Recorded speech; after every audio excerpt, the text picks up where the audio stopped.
Je sais pas. Ah oui, ça marche.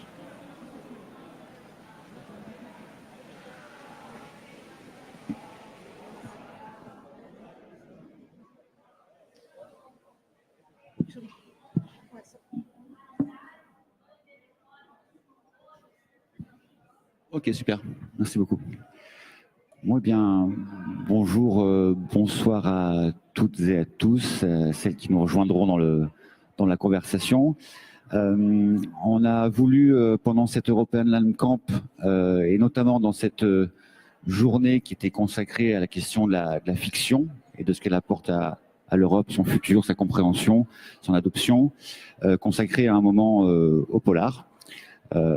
Parce qu'on aime bien ça, parce que c'est un genre littéraire, mais aussi audiovisuel, cinématographique majeur, d'un point de vue esthétique, mais aussi majeur d'un point de vue de sa consommation. C'est quelque chose de très populaire, donc ça a forcément, quoi qu'on en pense, qu'on aime, qu'on s'y intéresse, qu'on connaisse ou qu'on ne connaisse pas, un intérêt de réfléchir sur la question.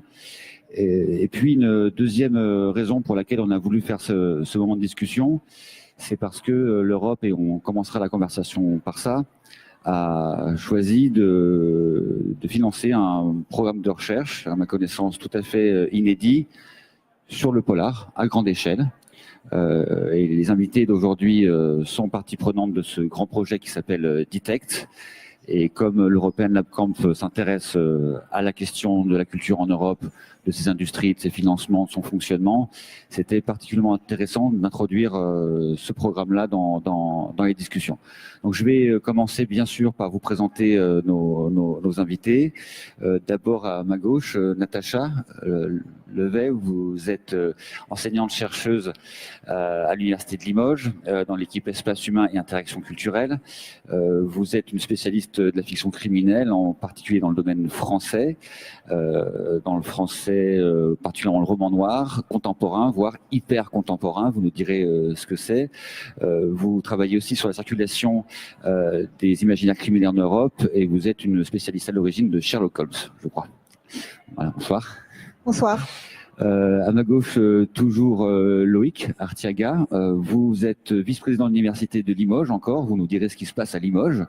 Vous dirigez le master de création contemporaine et industrie culturelle. Vous enseignez l'histoire culturelle contemporaine, notamment à travers les fictions populaires. Vous êtes, vous, à l'origine, un spécialiste de Fantomas, je crois. Ouais, c'est ça. C'est ça, avec donc un petit côté régional, puisque Alain Souvestre, Pierre-Alain était stéphanois en partie. Pas vraiment. Je crois qu'ils étaient surtout bretons, mais... Ah, breton, bon, c'est moi qui me trompe. Et vous vous intéressez en ce moment à l'espionnage depuis les années 60 et ce que ça apporte, en particulier SAS, la saga, série, je vous dirai de quoi il s'agit. Et puis à ma droite, Dominique Jeanneret, bonjour. Vous enseignez-vous à la Queen's University de Belfast. Vous êtes à l'origine un spécialiste de San Antonio, donc de Frédéric Dard, donc il y a un petit peu de localisme aussi, puisqu'il a eu une partie de son enfance lyonnaise et une partie de ses premiers travaux d'édition à Lyon.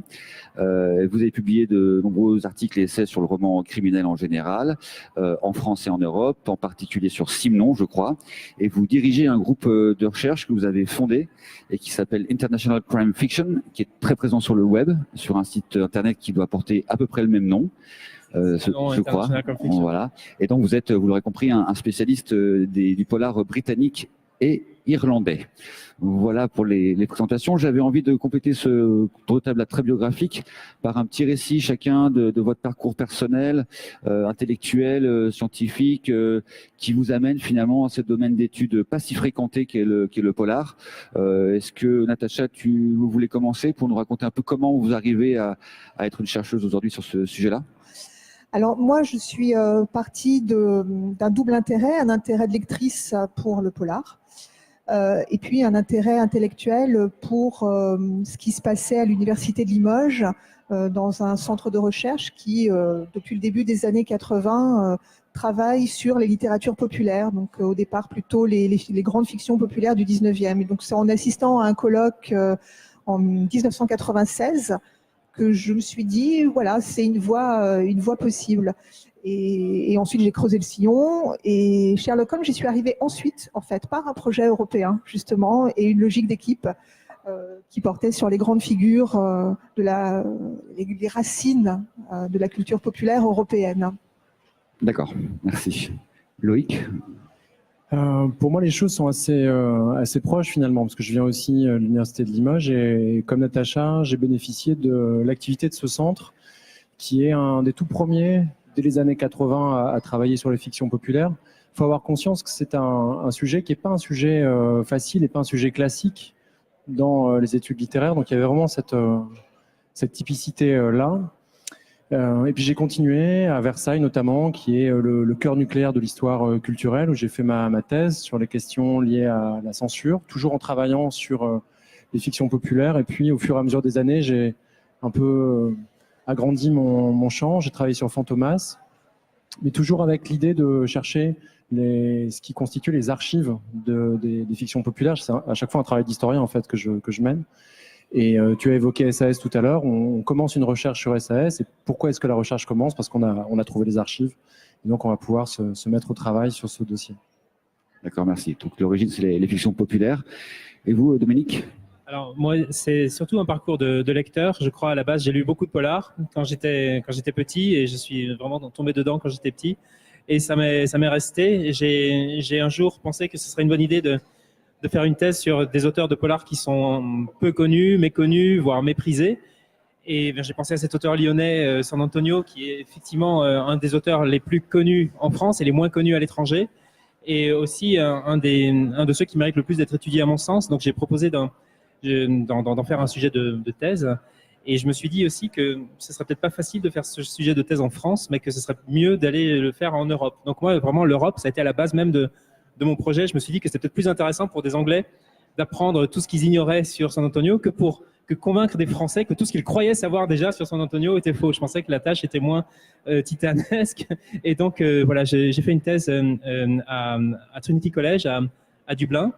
Et donc, la raison pour laquelle je suis allé là-bas aussi, c'est que je voulais faire une approche qui soit de cultural studies plutôt que de situer Frédéric Dard par rapport à toute son œuvre, qui est des films, il a aussi fait des bandes dessinées. D'ailleurs, il y en a une qui a été rééditée juste très, très récemment, qui était parue dans France Soir. Beaucoup de Français ont découvert d'ailleurs San Antonio dans France Soir, dans les années 60, dans les dessins d'Henri Blanc qui paraissaient chaque jour.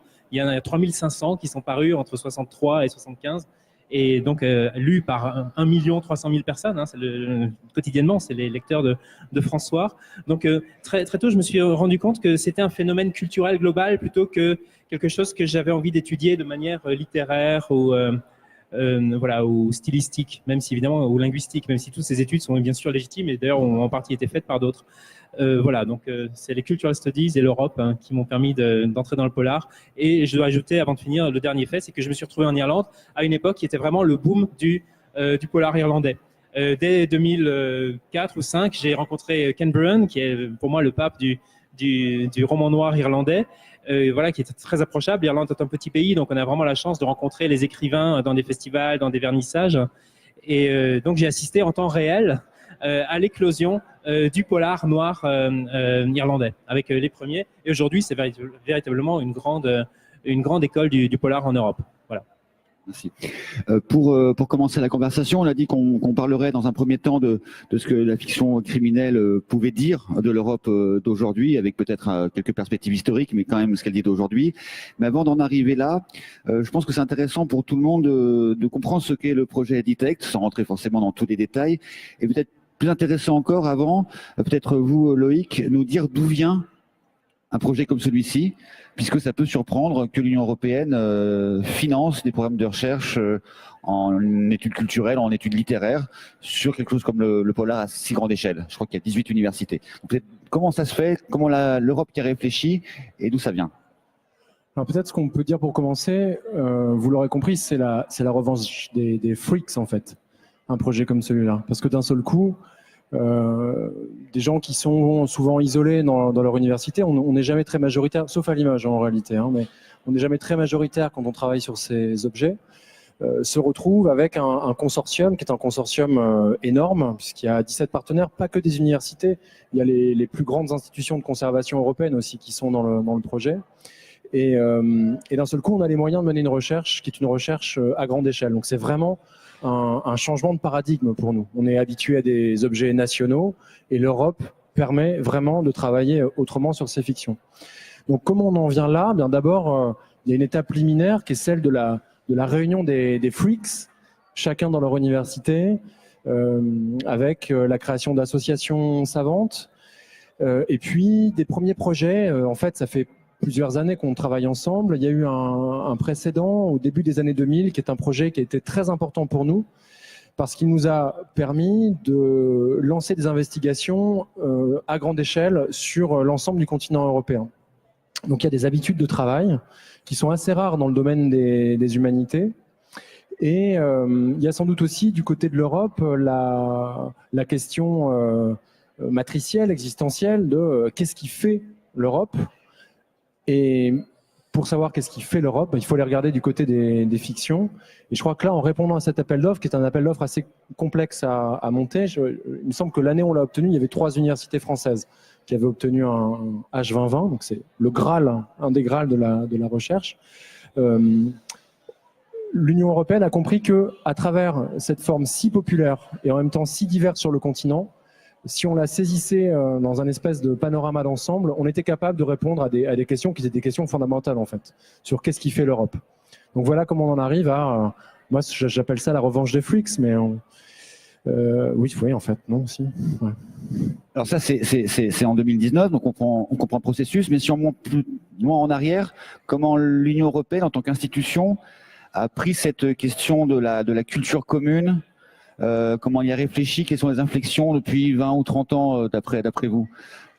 Il y a une grande bascule qui s'opère dans les textes fondamentaux en Europe au début des années 70, juste après la crise finalement, au moment où l'économie n'est plus suffisante pour faire du commun, pour faire l'Europe. L'Union européenne commence à s'intéresser à ce qui fait culture commune. Alors avec 2 manières d'envisager la question, soit on essaie de valoriser les patrimoines locaux, à les faire émerger, à mieux les faire connaître à l'ensemble de la population européenne, soit en essayant de dégager des grandes figures culturelles communes. L'exemple que l'on cite tout le temps, c'est évidemment celui d'Erasme, avec le programme Erasmus, qui est un programme européen, ce qu'on cite en général comme étant l'Europe qui fonctionne. On le voit avec l'émergence du drapeau aussi, en 86. Donc d'un seul coup, les institutions européennes se disent, bon, en fait, faire marché commun, ça ne suffit pas pour faire fonctionner l'Europe. Et c'est le début du financement de programmes culturels tous azimuts en réalité, hein. Pas simplement des programmes de recherche, mais des programmes qui touchent à l'ensemble des activités culturelles et à la valorisation de l'ensemble de ce qu'est la culture européenne. Donc ça veut dire aussi qu'on attend de nous, et c'est un des grands défis finalement de ce projet, d'aider à définir ce qu'est la culture européenne. Et dans le fond, en s'attaquant aux fictions criminelles, mais plus largement en s'attaquant à la pop culture, on trouve une culture européenne qui préexiste très largement à l'Union européenne. En réalité, des fictions populaires qui circulent en Europe, ça date en gros des années 1840-1850. Ce sont les mystères de Paris, de Londres, de Moscou. Vous voyez, cette littérature-là qui naît au rez-de-chaussée des feuilletons et qui est la première, dans le fond, à créer quelque chose de vraiment commun à l'ensemble des populations européennes, au-delà d'une littérature légitime qui se fige dans des identités très nationales en fait au XIXe siècle et qui circulent moins facilement. Qu'est-ce que vous mettez-vous dans le geste de ce projet de recherche en termes de réflexion sur cette culture européenne, si elle existe? Est-ce que tout simplement vous cherchez à savoir s'il existe un polar européen, ou est-ce que vous pensez qu'il y en a un et que vous allez le découvrir? Voilà. Comment est-ce que vous abordez-vous ce programme de votre côté? Je ne sais pas s'il y a un polar européen. Enfin, ce qui me frappe pour le moment, y compris dans notre manière de fonctionner au sein du consortium, c'est les différences d'approche de l'Europe et de son fonctionnement. Donc ça, c'est assez rigolo à observer. Par contre, je pense qu'il y a une matrice qui se trouve être européenne parce que la fiction criminelle naît notamment en Europe au XIXe siècle et simultanément dans plusieurs pays. Je pense qu'il y a une matrice européenne qui est liée à ce que vient de dire Loïc, c'est-à-dire la circulation immédiate de types de récits, mais aussi de figures. La figure de l'enquêteur circule tout de suite avec des réappropriations nationales. Et puis aussi des structures culturel, alors éditorial dans un premier temps, qui s'internationalise avec des marchés qui se conquièrent, etc. Mais un polar européen, ça, je ne sais pas. Je pense qu'il y a des polars européens qui dialoguent, qui échangent, et tout ça circule de manière fructueuse plutôt. Donc plutôt la circulation des figures, des écrivains, des langues qu'un vrai polar européen. Avec le petit décalage à Belfast et irlandais, comment vous regardez cette question de façade là du polar européen? Ça existe pas? Oui. Alors c'est vrai que poser le problème depuis le monde anglo-saxon, depuis la langue anglaise, c'est une vraie question parce que je crois que la question qui fédère le polar européen, c'est ça, c'est de ne pas être un polar américain. Hein, ça semble bête à dire, mais réellement c'est ça. De même que la question s'est posée pour les auteurs français, pour les auteurs allemands, d'écrire des romans policiers qui ressemblaient aux romans policiers qu'écrivaient les Américains, mais qui n'étaient pas la même chose, qui ne pouvaient pas être la même chose, parce qu'ils ne vivaient, pardon, ça va mieux, oui, parce qu'ils ne vivaient pas à la même époque, parce qu'ils ne vivaient pas dans les mêmes lieux et parce qu'ils avaient d'autres références. Donc il faut inventer quelque chose d'autre. Et le polar européen, pour moi, c'est ça, c'est un polar qui est international, mais pas forcément global. C'est-à-dire un polar qui est différent du modèle américain, qui prend certainement ses racines, qui se positionne par rapport à lui, mais aussi qui sait s'opposer au polar américain. Donc, est-ce que le polar européen existe? Je n'en suis, comme mes collègues, pas du tout convaincu, mais je sais qu'il y a des manifestations, il y a des phénomènes européens dans le polar. J'ai certains écrivains, dans certaines collections, il y a des collections qui ont quand même un côté très distinctivement européen, notamment dans des collections anglaises. Je pense à des éditeurs, par exemple, comme Bitter Lemon Press ou Akashic Press, etc. Je pourrais en citer plusieurs, ou Gallic Books. Gallic Books, ça veut tout dire, c'est des livres, des polars français, essentiellement. Donc, où il y a une collection qui s'appelle Europolar, pas Europolar, Euronews ou Euro quelque chose, Eurocrime, je crois. Europolar, c'est autre chose, c'est un site consacré au polar, comme vous le savez sans doute. Mais...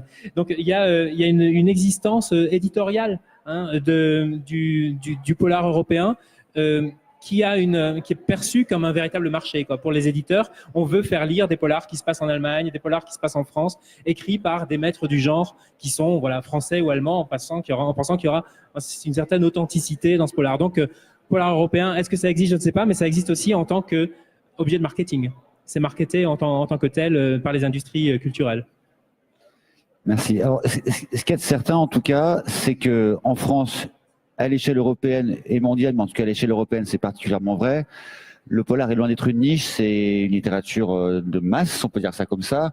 On n'a pas beaucoup de chiffres, mais on sait déjà que 4 romans sur 5 vendus en France chaque année sont des polars, ce qui est quand même énorme, que la liste des meilleurs livres de poche vendus chaque semaine est trustée les 10 premières places par du polar, et on dit que c'est le deuxième marché de fiction contemporaine. Bon. Donc forcément, ça dit quelque chose comme littérature, comme genre à la télévision et au cinéma, de l'Europe, parce que par sa caractère massif. Donc, comment vous expliqueriez ce que ça dit de l'Europe que d'avoir cette base de lecteurs, de téléspectateurs qui s'intéressent aux faits criminels, au côté obscur de la société, à certaines critiques sociales pour les parties plus engagées du polar, parce qu'il n'y a pas que ça, mais enfin en tout cas une vision assez engagée en général, et puis cette notion d'enquête. Voilà. Qu'est-ce que ça dit de l'Europe en tant que telle?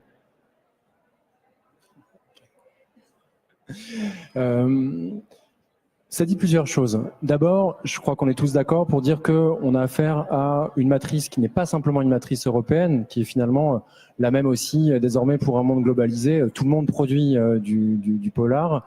La question est de savoir si ce qui est produit en Europe reflète quelque chose qui serait typiquement européen, à la fois dans ses représentations, dans ses circulations et aussi dans ses modes d'appropriation.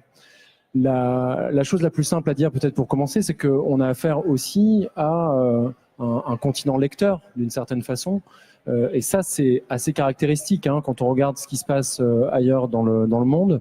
On a encore une part de lectorat qui est une part extrêmement importante, et comme vous l'avez souligné, le polar fait partie de ce qui est le plus lu en fait dans tout ça. C'est aussi l'ultime rejeton de ce qu'on pourrait appeler une culture de masse européenne biséculaire, qui a dû négocier avec des nouveaux modèles, et notamment le modèle états-unien à partir de la deuxième moitié du XXe siècle. Et le polar serait sans doute la réponse la plus visible. Je ne sais pas ce qu'en pensent mes camarades. Je pense que là encore, il faut repartir de la naissance du genre et du 19e siècle. Le genre naît aussi aux États-Unis en même temps, avec Edgar Allan Poe, mais en Europe, peut-être que ce qu'il y a de spécifique, c'est que autant les États-Unis sont un pays neuf, pour ainsi dire, à ce moment-là, autant l'Europe subit des bouleversements extraordinaires au niveau social, et d'un seul coup, la fiction criminelle, alors que ce soit avec les premiers mystères urbains ou ensuite des romans de détection, etc., donne à voir au lecteur une façon de lire un monde devenu extrêmement rapide, extrêmement mouvant. Donc je dirais que la fonction herméneutique de la fiction criminelle a une résonance particulière historiquement en Europe. Vous voulez dire que dès le début, les lecteurs trouvent dans la littérature policière une façon de comprendre le monde dans lequel ils vivent? À mon avis, oui. Les premiers enquêteurs sont des déchiffreurs de signes. Et bien sûr, ça va s'accentuer, ça va prendre ensuite des visages différents jusqu'à aujourd'hui. Mais ça me semble extrêmement net dans l'Europe du 19e siècle et du début 20e. On le voit en Angleterre, on le voit en France. Et du coup, ça explique peut-être qu'il y ait assez rapidement ce lien de la fiction criminelle dans certains pays européens avec une fonction sociale, enfin avec un décryptage social plutôt que des développements psychologiques. Et en France, particulièrement, une visée critique. Il ne faut pas oublier qu'il y a toujours deux choses qui vont de pair. Le développement de la culture médiatique, qui permet aussi à une presse de masse de se développer et donc à l'information de se développer. Et ces nouvelles formes de fiction qui se greffent littéralement sur le réel, qui non seulement le déchiffrent, mais qui font en permanence des jeux d'écho avec ce réel. On parlait de Fantomas tout à l'heure. Fantomas, pourquoi est-ce que c'est devenu totalement illisible aujourd'hui? Parce que ça parle en fait d'une actualité qui est celle de 1911, 1912, 1913, et c'est tout. Et les lecteurs de l'époque voient d'un côté, dans la presse, un certain nombre de faits divers et on voit des déformations, des échos, des explications ou parfois juste une manière de jouer de façon extrêmement ludique avec cette actualité dans le roman. Donc, on a affaire à des formes qui ont vocation à circuler très rapidement, qui donc aussi se périment très rapidement, mais qui ont aussi une utilité sociale immédiate et directe. Et c'est pour ça qu'on n'a pas affaire, sauf un certain nombre de cas particuliers qu'on pourra peut-être développer un peu plus tard, des fictions qui restent dans le canon, dans les canons nationaux, dans le canon européen, mais pour l'essentiel, on a affaire à la littérature qui disparaît très vite de nos mémoires et de la mémoire collective. La plupart des récits policiers, aujourd'hui, on ne les connaît pas. Ils ont totalement disparu des radars de l'histoire littéraire. D'où l'intérêt aussi de nos travaux qui vont piocher justement dans ce qui était lu et qu'on ne connaît plus. Oui, je voulais dire un mot là-dessus aussi. À propos de cette disparition, il y a un terme de Franco Moretti, un critique littéraire italien qui vit aux États-Unis, qui publie en Amérique, qui parle de slaughterhouse of literature, les abattoirs de la littérature. Et face aux littératures policières, c'est ce qu'on a, notamment les littératures policières qui sont pas américaines, mais qui sont dans des pays européens, donc en France, en Allemagne. 90% ou 99% des choses qui sont publiées disparaissent complètement sans laisser aucune trace. La plupart des livres laissent des traces dans les bibliothèques publiques, mais c'est pas le cas des livres policiers qui souvent n'ont pas été conservés au XXe siècle parce que c'était considéré comme de la littérature populaire. Donc il y a tout un imaginaire européen qui est aujourd'hui un imaginaire presque enfoui, presque un continent englouti. Et nous, c'est notre tâche, c'est d'essayer de retrouver cette Atlantide d'après les indications qu'on peut trouver alors dans les catalogues de bibliothèques nationales qui ont pu conserver un exemplaire sur les 500 000 qui pouvaient être publiés à une certaine époque ou les 100 000 qui pouvaient être publiés. Il peut en rester un aujourd'hui dans une bibliothèque nationale. Alors on pense aux exemplaires de Fantomas de 1913 qui peuvent avoir été conservés dans les caves s'ils n'ont pas été endommagés par les inondations successives on peut penser aussi à l'utilité qu'ont les catalogues de bibliothèques et les collections des collectionneurs, hein, les collectionneurs qui parfois mettent leur collection sur le net, donc qui permettent à nous de les voir et de les raisonner et de voir non seulement l'imaginaire, mais aussi les liens entre les différents pays. Voir quand Agatha Christie arrive en Finlande, par exemple, est-ce qu'elle arrive d'abord en Suède, est-ce qu'elle arrive d'abord en Allemagne? Quels sont les auteurs français qui s'exportent le mieux et dans quel pays? Pourquoi est-ce que Léo Malet arrive en République tchèque dès les années 60? Qu'est-ce que ça dit sur le polar? Mais qu'est-ce que ça dit aussi sur la République tchèque, au fond, sur le type de régime qu'on a dans les années 60 en République tchèque? Il y a visiblement une certaine libéralisation, puisqu'on a des auteurs comme Chandler, lui aussi, un auteur noir qui est publié à cette époque-là. Donc, pouvoir retracer ça, donc à travers ces abattoirs de la littérature, ou bien ce que Margaret Cohen appelle the great unread, le grand non-lu de la littérature, relire ce grand non-lu, ou bien se contenter au moins d'en retrouver les traces. Ça permet, je crois, d'écrire une histoire de la littérature qui est déjà transnationale, par définition, qui est européenne, qui est matérielle, puisqu'elle s'intéresse au flux, aux échanges, aux objets livres, et qui est totalement inédite, parce qu'on n'a pas d'histoire à la fois européenne des livres, et ni d'histoire européenne, encore moins des littératures populaires. C'est vraiment redonner un imaginaire à ce qui a nourri les gens, les Européens, pendant un siècle. Depuis les débuts du roman policier. Le terme roman policier en français, c'est le tout début du XXe siècle, mais évidemment la chose existe avant le terme, avant le nom. On a parlé d'Edgar Poe, on peut parler de Wilkie Collins en Angleterre, on peut parler de Gaboriau en France. Donc tout ça, c'est le dernier tiers du XIXe siècle, on va dire, mais ça s'emballe avec l'emballement des industries médiatiques, avec l'invention du cinéma. Beaucoup de ces romans deviennent des films qui vont démultiplier aussi leur popularité. Les livres, c'est une chose, mais le cinéma va faire circuler les livres beaucoup plus rapidement. Et souvent, on voit que les traductions sont liées aussi aux adaptations. C'est l'adaptation et la traduction sont finalement les deux faces d'une même médaille, en fait, d'un même succès. Quand je disais tout à l'heure qu'on était des freaks, c'était pas simplement une posture, parce que ce que Dominique décrit, c'est l'inverse en réalité de ce que fait normalement un universitaire bien constitué, qui est plutôt là pour repérer les grands textes, dire aux générations qui suivent quels sont les grands textes et faire en sorte qu'on comprenne et qu'on conserve ce qui est considéré d'un point de vue littéraire comme des grands textes. Là, on fait vraiment l'inverse. Et cet inverse, cet inverse justement est nécessaire parce que je crois qu'on comprend mieux le canon aussi en voyant par rapport à quoi il s'est constitué. On peut pas comprendre le canon si on oublie les choses qui étaient autour.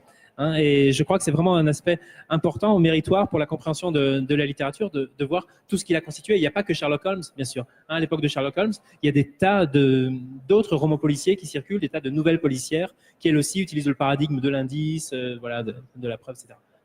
Non, j'allais dire, c'est très intéressant d'entendre raconter l'histoire comme ça, parce que pour ceux qui s'intéressent un petit peu au polar, tout le monde sait plus ou moins le récit un peu mythique de la naissance du genre aux États-Unis. Les années 20, 30, la grande crise, des conditions socio-économiques qui touchent la presse avec le pulp, le besoin massif d'histoires qui doivent arriver dans les journaux d'un côté, le cinéma parlant qui explose avec le besoin de scénaristes. Donc il y a des déplacements d'écrivains qui trouvent du boulot comme ça. J'en passais des meilleurs. Donc on voit bien, cette histoire est bien écrite comme ça à l'échelle du continent et qui produit un genre avec ses spécificités, etc. Et moi, j'avais jamais entendu ce récit européen avec les mêmes éléments, c'est-à-dire une transformation de la presse et des médias ou du système de librairie économique, donc industriel, d'un côté, de l'autre, vous venez de le raconter. Est-ce que ça dit pas ça d'abord, c'est un rôle social de l'universitaire finalement d'arriver à recréer ce récit. Est-ce que ça dit pas quelque chose de la faiblesse européenne en tant qu'entité culturelle, justement, de ne pas avoir plutôt raconter l'éclosion de génies individuels à Milan, à Barcelone, à Londres. Il se trouve qu'effectivement, ils font des trucs dans un genre qui est similaire, mais c'est un peu un hasard, parce que dans le fond, chacun vit dans son système socio-économique et culturel. Est-ce que ce grand récit collectif là que vous venez de faire, finalement, en faisant remonter avant le récit américain, ça dit pas quelque chose aussi de ce dont on parle là, sur le continent noir? Je sais pas, là c'est la littéraire qui va répondre. L'universitaire, oui, comme disait Loïc, l'université s'intéresse et construit le canon. Mais il y a peut-être, alors Dominique dira, parce qu'il y a aussi une spécificité française qui est de raisonner en cloisonnant par genre, par siècle, et puis par auteur, par grande plume. Et par langue aussi. Et par langue, absolument. Et donc c'est très fort en France. Et en plus, concernant concernant la fiction criminelle, enfin, je crois que rien n'appelle à une confrontation transnationale des imaginaires, jamais. Et pas non plus la littérature comparée, pour le coup, qui existe en France. Donc il y a ça qui explique ce cloisonnement. Et puis après, alors là, c'est encore la littéraire qui parle, on a souvent une conception très organique des genres, comme si c'était une généalogie linéaire. Et donc le grand ancêtre, enfin le pseudo grand ancêtre américain serait vraiment à l'origine de tout, mais non, c'est beaucoup plus compliqué. Et pour le noir français en particulier, les origines, elles sont autant du côté européen, avec la littérature populaire, que du roman populiste français de l'entre-deux-guerres, que du roman noir américain. Enfin voilà, c'est un croisement expressionnisme allemand. Voilà, c'est un croisement de choses. C'est pas linéaire, c'est pas organique. Alors peut-être juste une toute petite parenthèse pour ceux qui sont pas très familiers des structures universitaires. Tu as dit que tu avais pratiqué les cultural studies. Oui. Qu'est-ce que c'est les cultural studies et est-ce que ça existe en France et c'est ce que vous faites? Alors en France, il y a quelque chose qui s'apparente beaucoup aux cultural studies. Bon, on parle d'études culturelles aussi en France. Il y a des livres, Matelard, etc. Et Neveu et ont écrit des livres de cultural studies en français aussi. Mais de fait, ça apparaît plutôt en Amérique et en Angleterre. Il y a un moment très fort en Angleterre, c'est l'école de Birmingham par exemple, qui s'intéresse aux phénomènes dans leur insertion sociologique, institutionnelle, politique, idéologique. Ne pas voir les textes juste comme des textes littéraires, mais aussi comme des manifestations de l'espace dans lequel ils ont été produits. Donc il y a aussi évidemment un soubassement idéologique, on peut dire aussi marxiste, qui informe souvent les cultural studies à l'époque, dans les années 30, à Chicago, etc. Mais ça existe en France aussi dans l'histoire culturelle, ça vous en parlerez mieux que moi, qui est un peu, à mon avis, l'adaptation des cultural studies qui se caractérise, je crois, par méthodologiquement une certaine volonté de bricolage, ne pas être effarouché par l'hybridité culturelle et l'hybridité théologique et pas théologique, théorique, téléologique aussi, avoir des buts et des objets qui sont pas canoniques. On peut s'intéresser à la bande dessinée un jour, au théâtre un autre, à la musique pop, etc. Et voir justement les rapports qu'il peut y avoir entre Wagner et le heavy metal, par exemple. Deleuze a écrit sur Beethoven et le heavy metal. Bon voilà, ça c'est une approche cultural studies. Et d'ailleurs, les cultural studies souvent sont influencés par ce qu'on appelle la French Theory, par des auteurs comme Foucault, comme Deleuze, comme Bourdieu d'ailleurs aussi, qui dans les années 70 déjà s'intéresse à la bande dessinée. Oui, mais Bourdieu, comment dire, c'est aussi ce qui a empêché en partie l'éclosion des cultural studies en France. C'est justement l'école. Ouais, l'école bourdieusienne, mais aussi au-delà de Bourdieu, le cloisonnement disciplinaire universitaire français qui empêche souvent ces hybridations. Parce que le paradoxe, c'est que Bourdieu a publié Hogarth, qui est un des textes fondamentaux, La culture du pauvre. C'est un texte anglais. Hogarth, c'est vraiment le grand. Pour moi, c'est le Bourdieu anglais. Ils sont assez proches en réalité. Sauf que Bourdieu, en France, a complètement étouffé Hogarth, alors qu'il l'a publié dans sa collection Le Sens commun aux éditions Nuit dans les années 80, début des années 80, je crois. Donc, c'est un texte très important, La culture du pauvre. Mais de fait, c'est vrai qu'on a complètement fait l'impasse sur ça, parce qu'il y a toute l'école des annales, des archives, comment ça s'appelle, des annales des annales de la science sociale, c'est quoi sa revue? Je la cite partout, mais la revue des annales, ouais. Non, ESC. Non, Actes. Les actes, voilà, les actes de la recherche en sciences sociales. Et pour moi, ça c'est vraiment quelque chose qui s'emparente aux cultural studies, sauf que ça les a remplacés de fait, effectivement. Ouais. C'est vrai que pour revenir à notre sujet, il est dans deux angles morts en fait.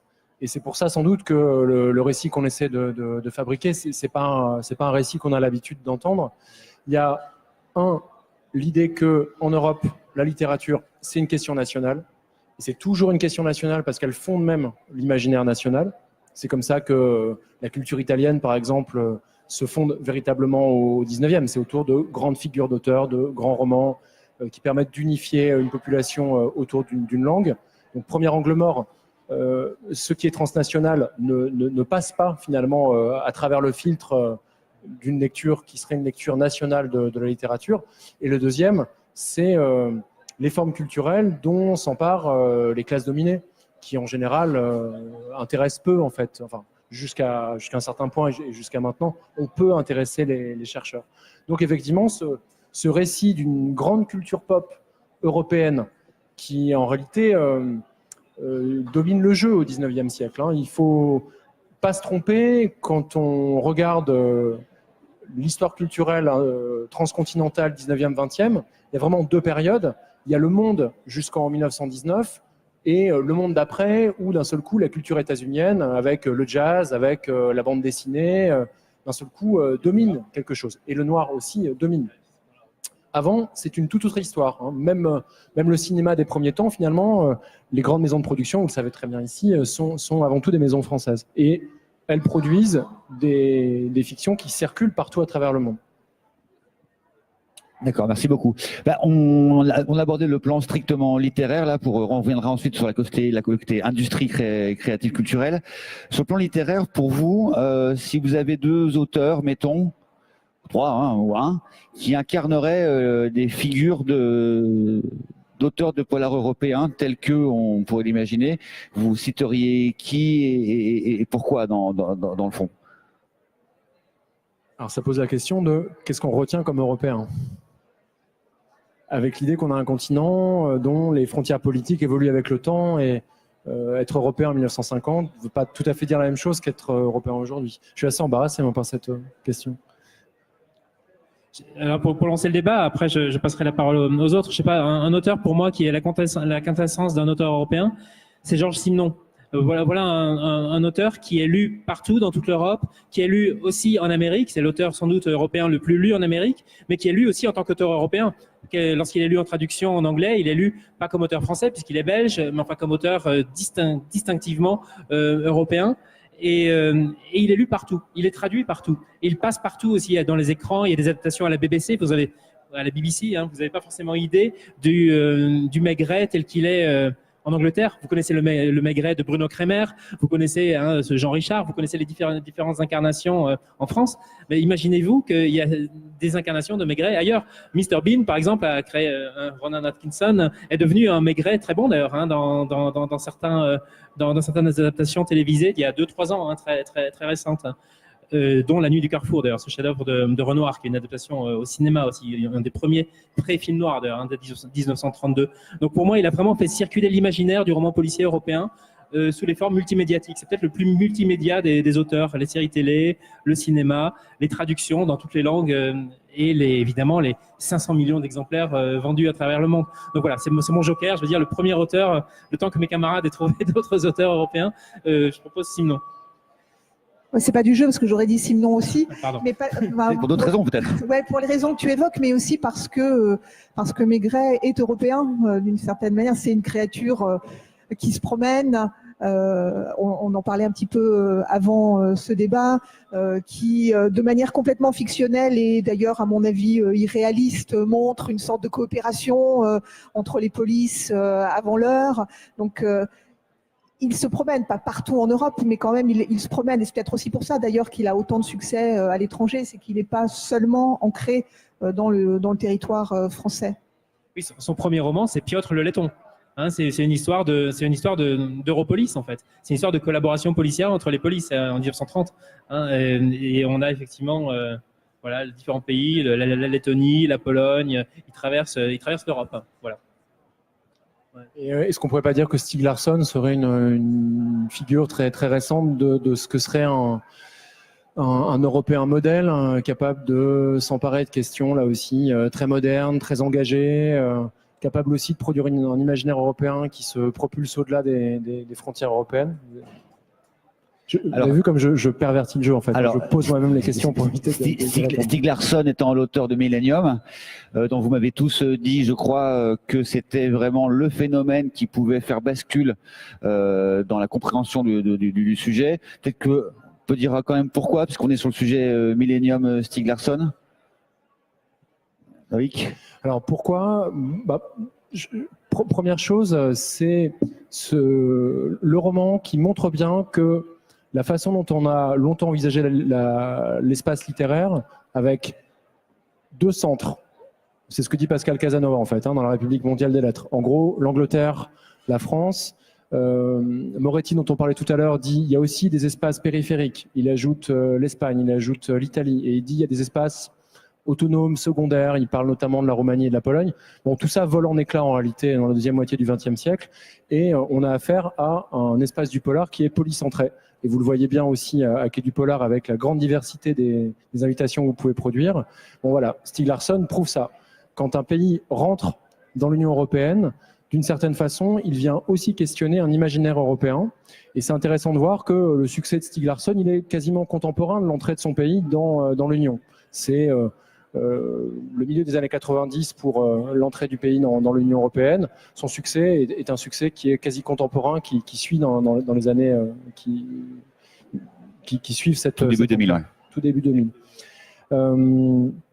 Pourquoi est-ce qu'il change le jeu? Aussi parce qu'on a affaire à quelque chose qui se systématise autour du Nordique noir, avec l'idée que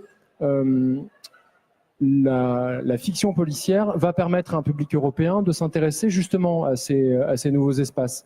Il y a une espèce d'étrangeté, mais pas si éloignée que ça.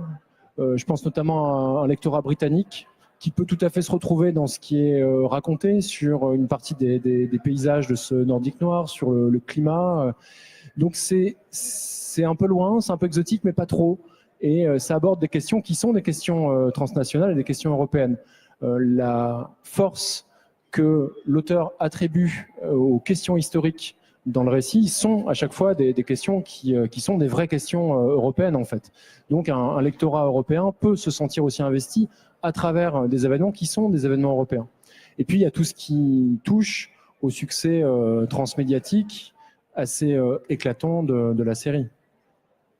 Oui, et je crois que dans le phénomène Millennium, et partant de là, de tout le Nordique noir qui avait commencé avec Mankell en réalité, mais pas avec la même ampleur, on retrouve ce que Neveu et Kollewald avaient mis en valeur dans leur étude du lectorat du polar au milieu des années 2000, ce que vient d'évoquer Loïc, c'est-à-dire ce mélange d'étrangeté, de défamiliarisation et en même temps sentiment de proximité. Donc c'est quelque chose qu'ils ont observé chez les lecteurs. Et donc le Nordique noir s'appuie beaucoup là-dessus, avec cette alternance entre quelque chose de très dépaysant, mais peut-être même d'ailleurs pour des lecteurs locaux, hein, je ne sais pas. Il faudrait voir s'il y a le même phénomène lectoral qu'en France. Et bien sûr pour les lecteurs à l'étranger, qui vont donc chercher la familiarité dans l'ailleurs ou la familiarité dans l'autre, avec bien sûr des problématiques qui traversent ou secouent l'Europe à partir de cela. Et dans le Nordique noir, on voit très très souvent des pays en pleine mutation du fait de l'entrée dans l'Europe, mais aussi plus largement de l'entrée dans un monde globalisé avec des mouvements migratoires qui remettent en cause ce qui est perçu comme une identité nationale, etc. Donc avec des flux d'informations, des flux de population qui changent la donne complètement. Et Stieg Larsson sait très très bien emparer de ça. Une remarque sur ce phénomène Millennium, en fait, l'espace britannique. En fait, je pensais plus à l'espace britannique. Si je peux me proposer un autre nom d'auteur, c'est celui de Derek Raymond, qu'on connaît en France au nom de Robin Cook. Donc voilà quelqu'un qui appartient vraiment à l'espace dominant, linguistique, hein, la langue anglaise, c'est sa langue d'expression, mais qui est finalement plus connu en France, qui a vécu en Italie, qui a été l'ami de Jean-Patrick Manchette, par exemple, hein, le père du néo-polar, l'auteur sans doute de polar le plus influent de la France depuis les 30-40 dernières années. Et donc Robin Cook, lui, a un peu tourné le dos à la voie facile du polar anglais, et de fait, il l'a renouvelé profondément avec notamment ses romans de la série de Factory, I Was de Donna Suarez, par exemple, Dora Suarez, un livre terrifiant, hein, ceux qui l'ont lu peuvent en témoigner, ceux qui n'ont pas lu, je ne sais pas si je dois leur recommander d'ailleurs, tellement c'est terrifiant, mais voilà pour moi un auteur véritablement européen, enfin quelqu'un qui ne se contente pas de sa position de départ, mais qui voyage sur l'échiquier, sur tout le champ de la littérature européenne, et qui fait son miel de ce qu'il y a en offre. Excusez-moi, les mots viennent en anglais, je sais pas pourquoi, mais il y a d'autres noms, hein. Par exemple, on peut penser à Montalban, hein, qui est un auteur qui a eu beaucoup de succès chez d'autres écrivains qui l'ont imité, bien sûr, aussi. Donc, qui est de fait devenu un écrivain européen. On peut penser à des écrivains comme Stanković, le Serbe, qui écrit des romans qui se passent à Lisbonne, par exemple, mais qui les écrit en serbe. On peut penser à tous toutes sortes d'auteurs, je crois, ou Jacob Arjoni finalement, qui raconte les histoires d'un commissaire allemand qui est d'origine turque et finalement qui se confronte à la fois à l'héritage du genre qui est Simon et Chandler, mais aussi à la réalité d'être un Turc en Allemagne, un Turc seconde génération en Allemagne, un Turc non musulman aussi, donc avec toutes les questions très modernes d'identité plurielle, de multiculturalisme, qui sont pour moi vraiment des questions qui définissent l'Europe. Peut-être si vous voulez bien, sauf si c'est un sujet que sur Montalbán. Montalbán, écrivain espagnol qui naît sous le franquisme et le post-franquisme, un grand succès, je pense à l'échelle européenne, ne pas me tromper, qui crée un personnage très local. C'est Barcelone et il y a un quartier de Barcelone avec des traditions très catalanes, gastronomiques, etc.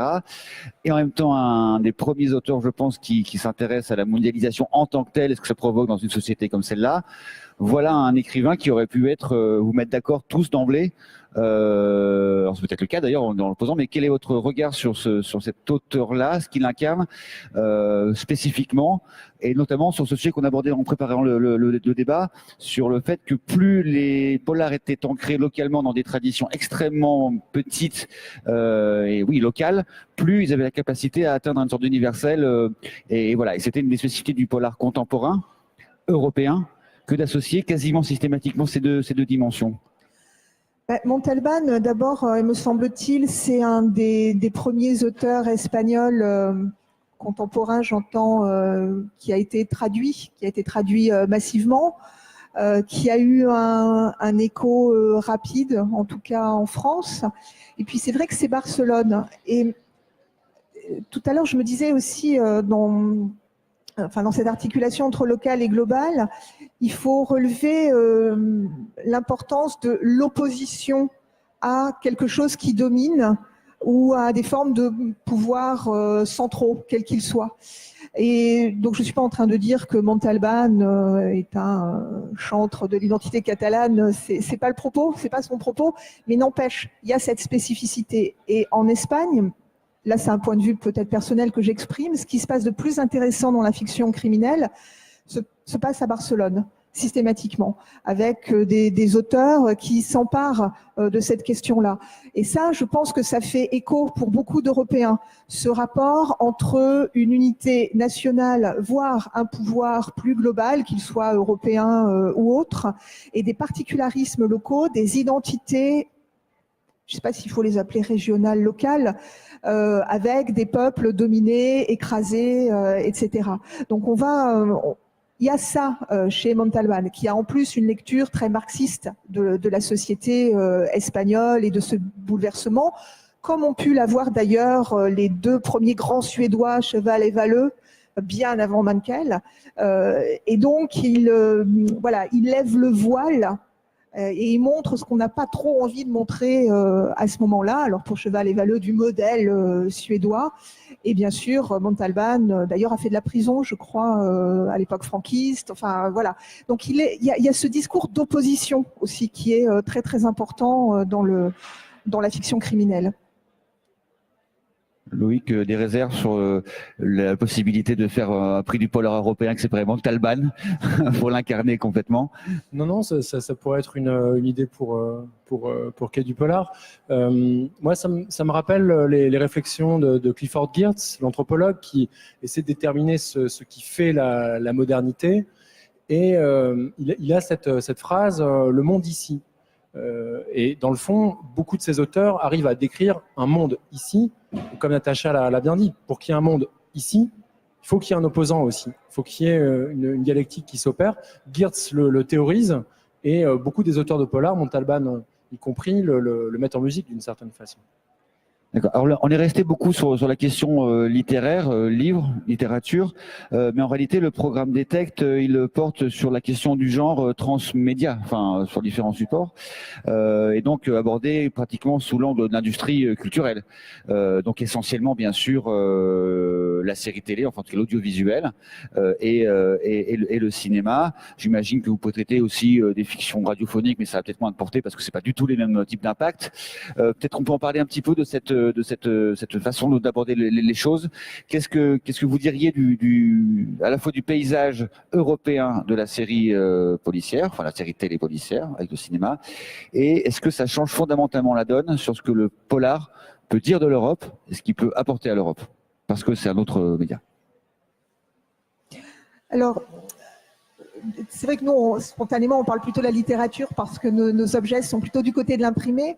Néanmoins, moi, ce qui me frappe, c'est qu'au niveau, la fiction criminelle européenne audiovisuelle, ça fonctionne. Je veux dire, elle est très puissante en termes de structure de production, en termes de circulation. Aujourd'hui, il suffit d'ouvrir un programme télé pour voir que les fictions criminelles pullulent et pas seulement les fictions américaines.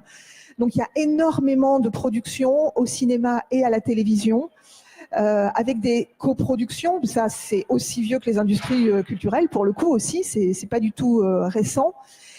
Et peut-être que là, il y a une spécificité, c'est que autant en littérature, il y a assez peu, me semble-t-il, de fiction qui font de l'Europe un sujet très directement ou qui mettent en scène des polices européennes, autant dans les séries télé, les coopérations européennes ou des brigades européennes, fictives la plupart du temps, sont au cœur de la matrice narrative. Donc il y a eu The Team, il y en a une autre dont le nom... ouais, voilà, il y en a plusieurs. Et c'est intéressant parce que du coup, s'y négocient les identités européennes ou les représentations que chacun a de l'autre. J'avais commencé à regarder The Team, et donc c'est une brigade qui naît dans la mouvance du tribunal pénal international. Et c'est intéressant parce que bon, il y a, je sais plus, il y a une anglaise, il y a un irlandais qui est fougueux et un peu caractériel, bien sûr. Hein, voilà. Il y a un allemand, donc lui c'est le technophile. Et du coup, on voit la circulation aussi des stéréotypes. Comment dire, pas avec une certaine bienveillance. Donc moi, je trouve qu'elle est là, la spécificité. C'est à la fois des structures de production au niveau européen très très bien mises en place depuis fort longtemps et qui fonctionnent, qui permettent la circulation de ces imaginaires, et une façon plus directe de s'emparer de la question de l'Europe et de ce que c'est que les Européens aujourd'hui.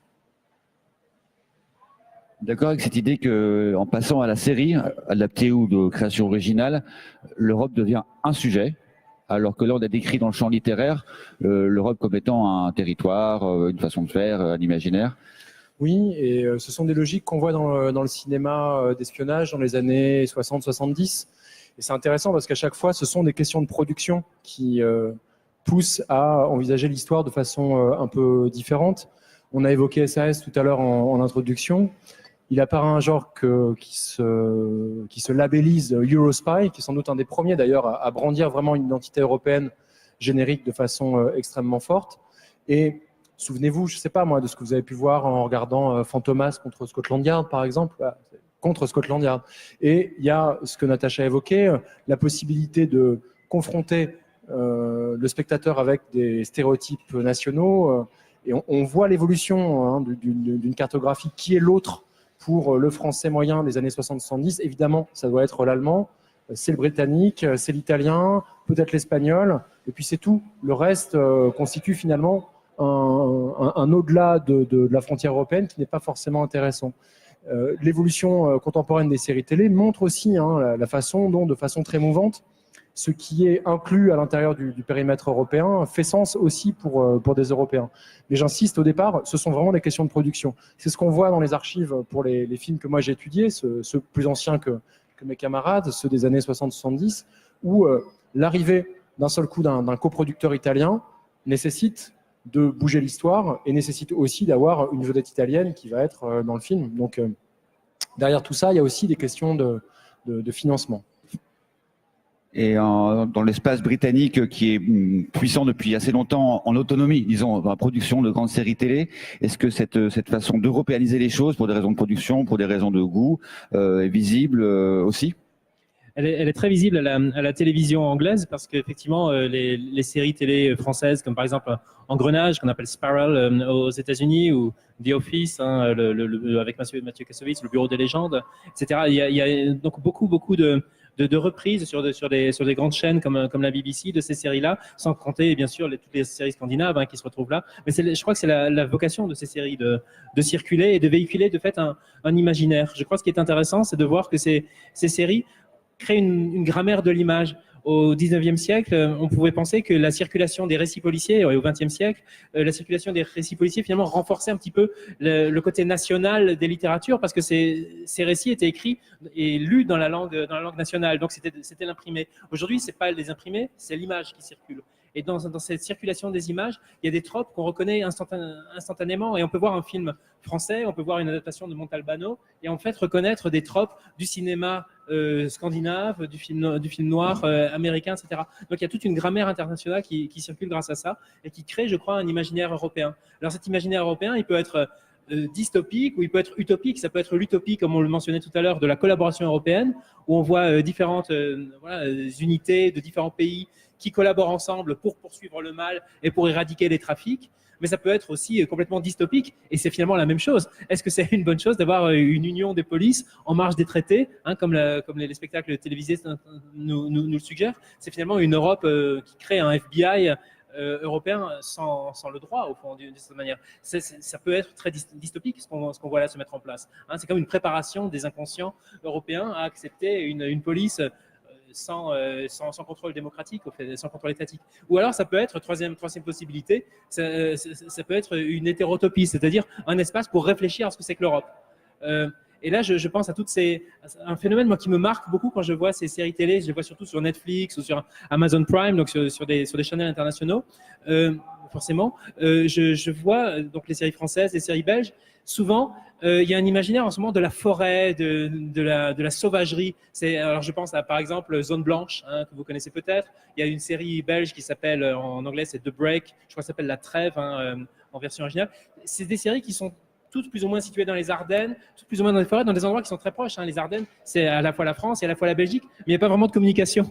C'est comme si chacun avait sa forêt qui est au fond une espèce de forêt hostile, primitive, qui nous ramène beaucoup plus à l'univers des séries américaines comme Lost, une espèce de forêt du Nouveau Monde, ou bien même dans Twin Peaks, qui est peut-être la matrice, je crois, de toutes ces séries, et même du Scandi noir. On peut dire que le nordique noir, au fond, c'est une adaptation scandinave de Twin Peaks, le mystère de l'environnement, le mystère de ces endroits qui sont très lointains et qui sont à l'écart de la civilisation.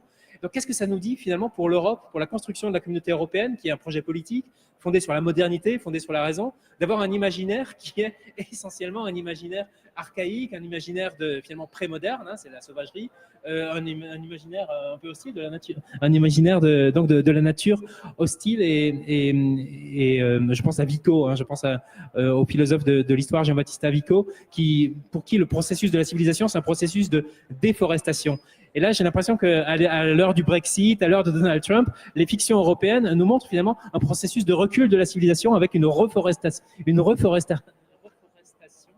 de l'imaginaire, je crois, d'une certaine manière. Donc ça peut être une clé pour comment les séries nous font réfléchir sur l'imaginaire européen. Je ne dis pas que c'est la seule, je dis que c'est un topos qui peut nous permettre donc de voir l'Europe comme une hétérotopie, une Europe imaginaire, la circulation d'un imaginaire collectif, forcément, puisqu'il est produit dans tous ces pays. Voilà, c'est une idée. C'est très intéressant de voir aussi les choses comme ça, c'est-à-dire partir du système de coproduction européen tel qu'il est institué, qui produit donc des choses ensemble et qui donc impose des personnages, des lieux, des sujets communs européens qui arrivent comme ça par une volonté de personne, finalement par un système.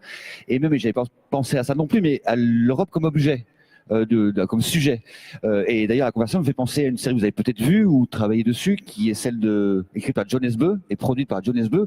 Là aussi, un auteur européen, vu comme européen sur la scène internationale, qui fait une série récente, courte, qui s'appelle Occupied. Vous avez vu, et dans l'idée de départ, est que la Norvège est annexée par la Russie, et donc l'Europe doit la protéger, l'abandonner. Enfin voilà, et c'est ça se passe à Bruxelles, à Strasbourg. Voilà. Vous l'avez vu la série? Vous voulez dire un mot là-dessus? Bon, en tout cas, ça instaure l'Europe comme objet de fiction, et il y a peut-être quelque chose d'espoir là-dedans, puisque comme considèrent tous, je crois, que l'Europe a échoué à faire de l'objet Europe un truc intéressant. En gros, c'est le truc chiant par excellence. Si le polar arrive à la rendre intéressante par ces séries, ça peut faire quelque chose. Ce qui me met à vous poser une question, peut-être alors là un peu extra-littéraire, mais dans ce que vous commencez à regarder précisément dans le programme d'ETEC sur les arcanes de la fabrication de tout ça. Est-ce que vous pensez pouvoir déceler dans l'Union européenne quelque chose qui relèverait d'un espèce de soft power européen, sa capacité à coloniser les imaginaires, enfin en tout cas d'être influente sur un certain nombre de sujets, par cet objet que finalement serait le polar au sens général du terme, sa puissance d'industrie du livre, mais encore plus de séries télé, puisque c'est le règne des images.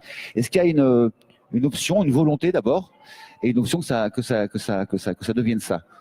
Ou ça vous paraît complètement hors champ et ça vous paraît quelque chose de statique?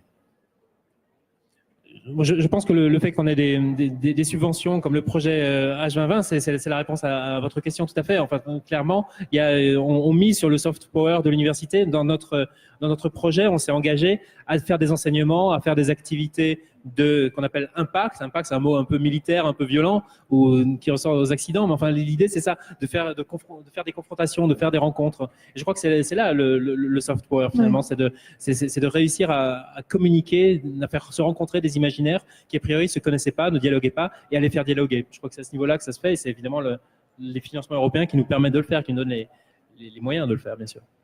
Moi, je crois qu'il y a de ça, effectivement, parce que en ayant tout un volet d'innovation pédagogique qui met en avant la fiction criminelle européenne, qui pose cette question, qui nous invite aussi à tisser des liens avec les industries culturelles. Il y a de ça. Et puis, il ne faut pas oublier que c'est un aspect. Il y a tous les programmes d'Europe créative qui subventionnent aussi. Dont ce projet-ci, d'ailleurs. Absolument, et qui font exister l'Europe. Je prends juste un exemple, les éditions Agulot, qui sont toute jeune maison d'édition à Bordeaux, qui a une collection Agulot Noir extrêmement intéressante. C'est une maison d'édition qui vient d'avoir un financement d'Europe créative, et évidemment que ça les encourage à faire exister des pays comme la Slovaquie, comme la Pologne, comme il l'avait déjà commencé, et d'autres, en leur donnant les moyens de le faire. Mais alors ils ont toujours un auteur américain au catalogue, mais finalement, cette subvention va les inciter plutôt à se tourner vers le continent européen. Donc oui, c'est du soft power d'une certaine manière, parce que ça permet de faire exister cette culture, la mettre au premier plan, enfin, ou ces cultures. Et on sent bien que c'est la raison des financements quand même.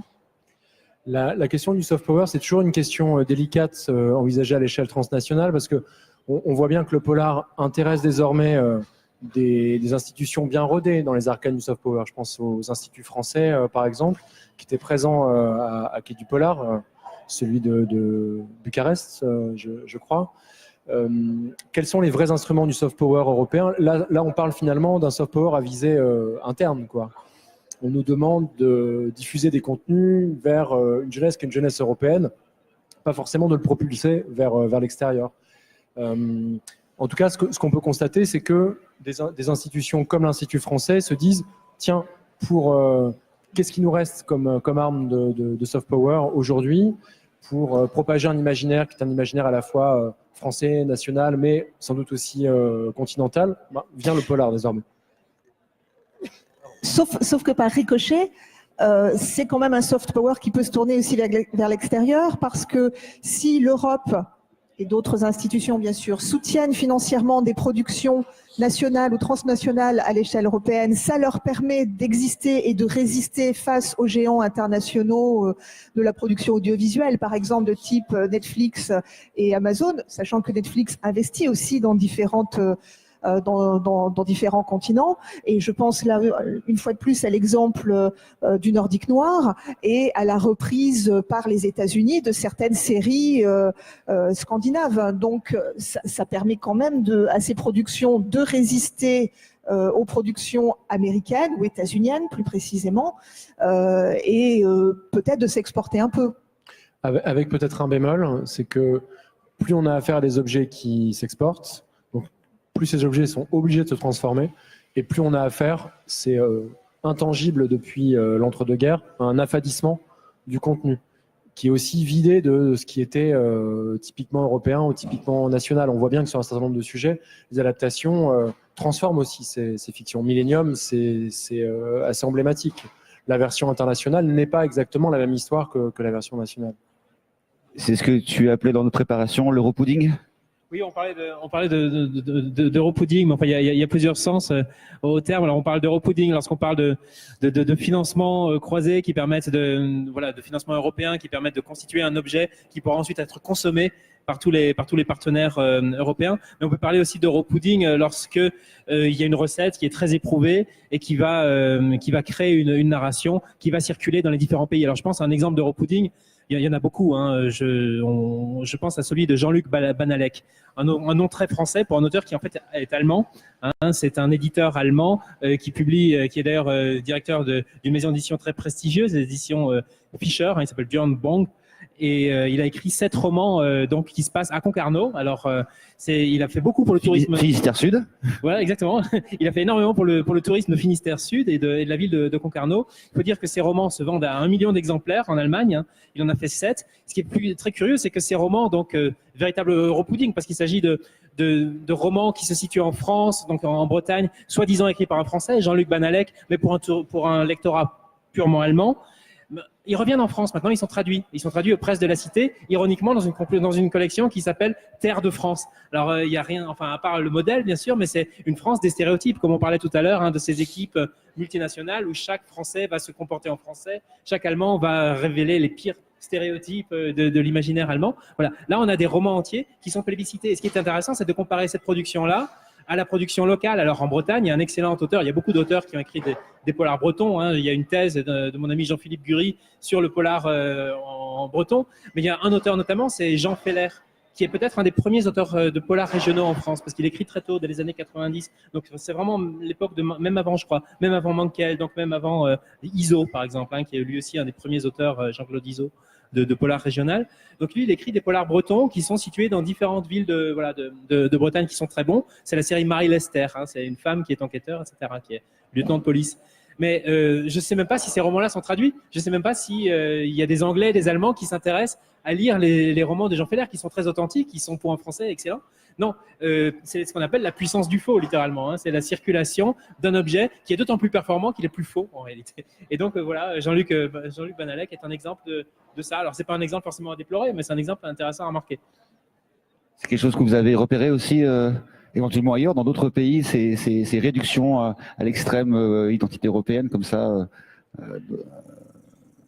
C'est une question en fait qui se pose pour des corpus aussi plus anciens, où on finit par déterrer derrière des pseudonymes des auteurs qui ne sont pas les auteurs anglais qu'on imagine, qui reprennent des recettes vues dans d'autres fictions. Je pense à la façon dont la Grèce, fin 19e, début 20e, se réattribue tout un tas de récits policiers et de formes policières qui existent ailleurs, et qui les rend d'une certaine façon très, très grecs, quoi, hein, en mobilisant pour les nourrir des mythes traditionnels.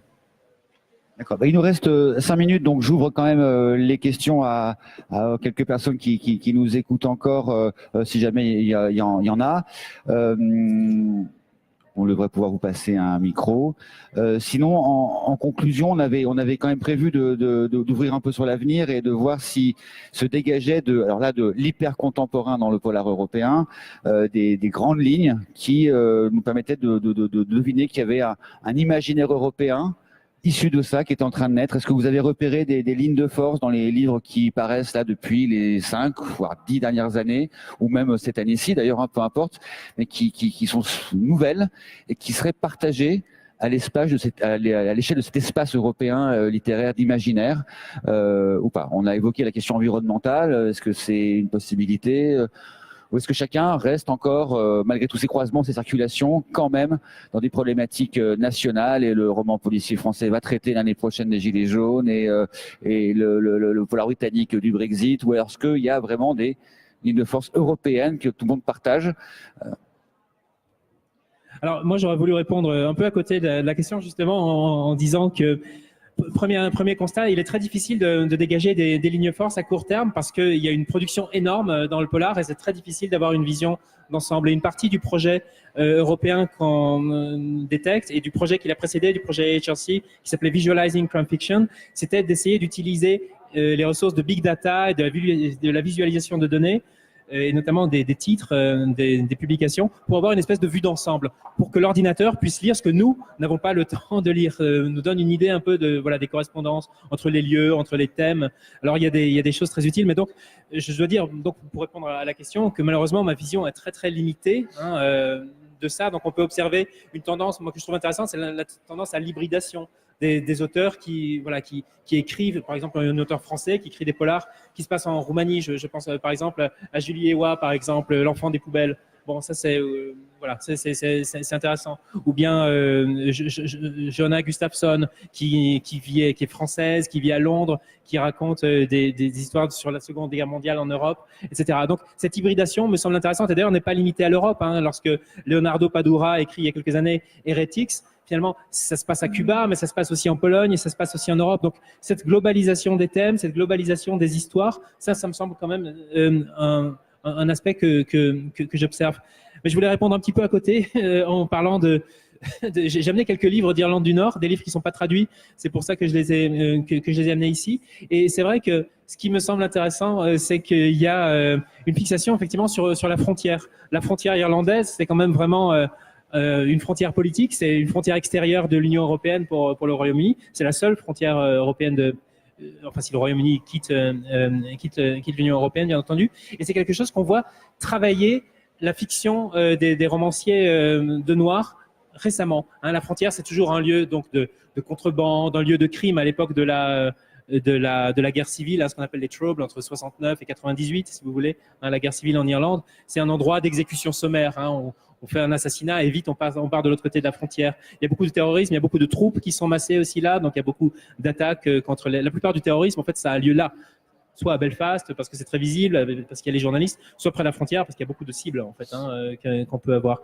Et donc cet imaginaire, on le retrouve sous différentes époques, cet imaginaire de la frontière. Alors il y a Owen McNamee qui est un auteur très important noir. Lui, il décrit les années 70 et l'imaginaire de la frontière. C'est un peu, si vous voulez, celui de la barbarie par rapport à la civilisation. Il a écrit un livre qui s'appelle The Ultras, d'ailleurs qui n'est pas traduit en français, où on a un personnage historique, le capitaine Robert Nerak, qui a d'ailleurs disparu dans des circonstances très bizarres, sans doute assassiné par l'IRA, hein, c'est ce que tout le monde pense, mais qui regarde la frontière un peu comme dans le désert des Tartares de Buzzati, vous voyez le personnage de Drogo, qui veut aller de l'autre côté, ou comme plus récemment Coetzee, quand il écrit Waiting for Barbarians, cette idée, qu'est-ce qu'il y a de l'autre côté. Et donc il y a une fascination pour la frontière parce qu'elle est pas franchissable.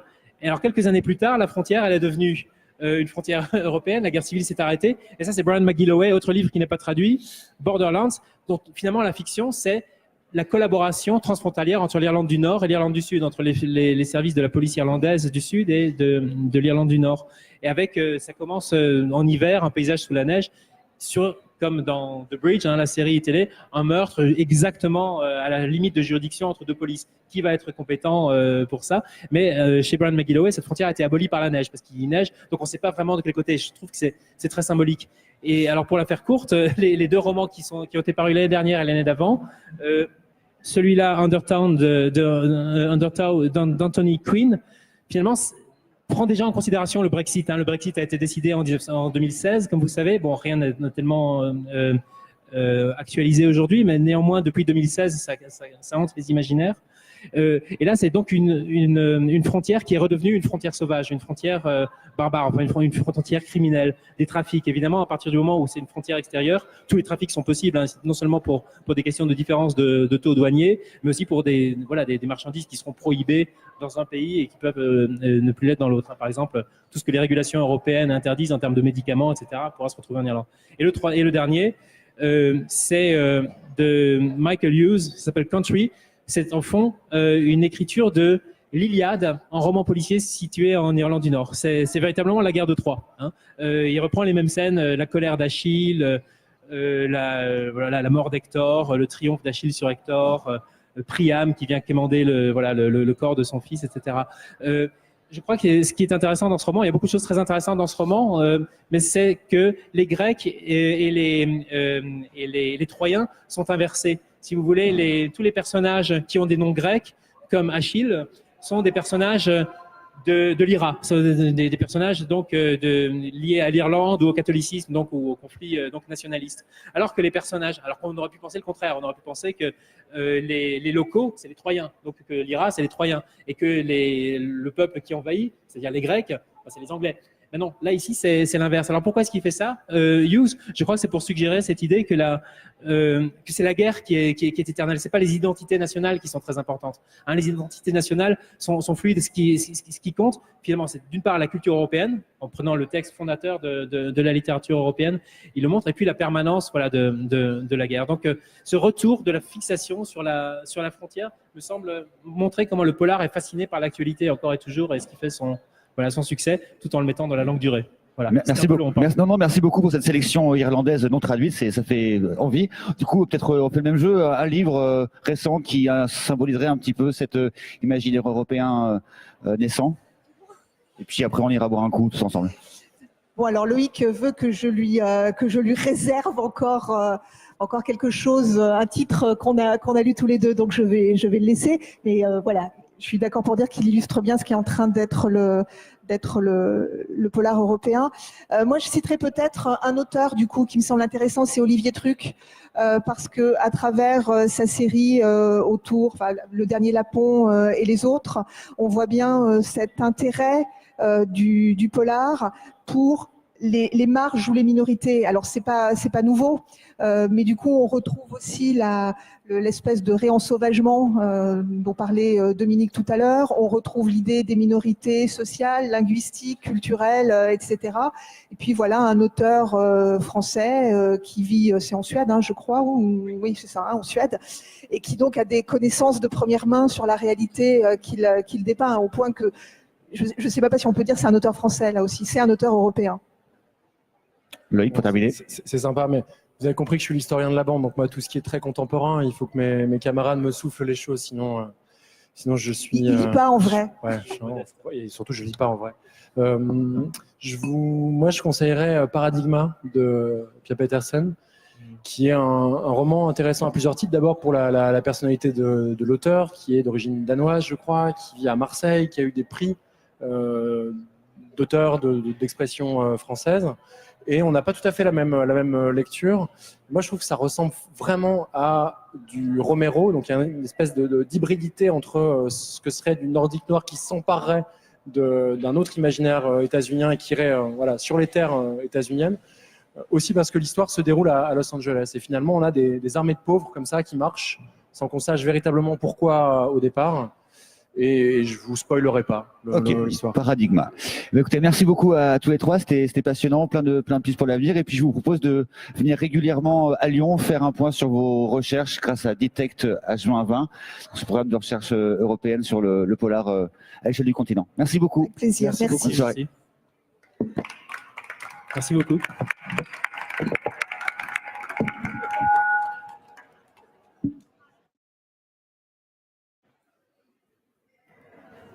Je voulais simplement vous